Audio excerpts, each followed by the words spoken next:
So, what are you seeing this year compared to last year? So depending on the asset class, attendance can be down a bit.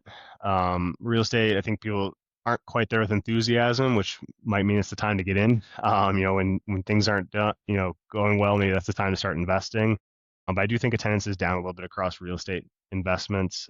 I do like attending some of the, like I said, we kind of serve a retail investor, an individual investor. I do like attending the groups who are institutional level investors because I think that gives a good idea of what's down the pipeline for the individual investors.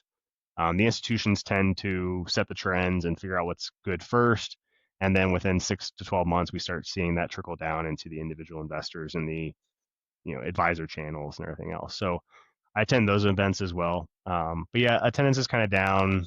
People are still enthusiastic looking for deals, but I think it's not quite, everyone's, they kind of know what the realization of the landscape is at this moment. I think it's because they're using ChatGPT more to find investment opportunities. Definitely possible. I kind of have a theory that post COVID, people were just really excited to get out to live events. So we started to see a big like boom in live events and people just wanted to be out and talking to people in person and everything else. And now that's kind of waned a little bit. We're 5 years later and like, okay, well, I can just attend it virtually or I'll catch the video later or ask somebody else how it went.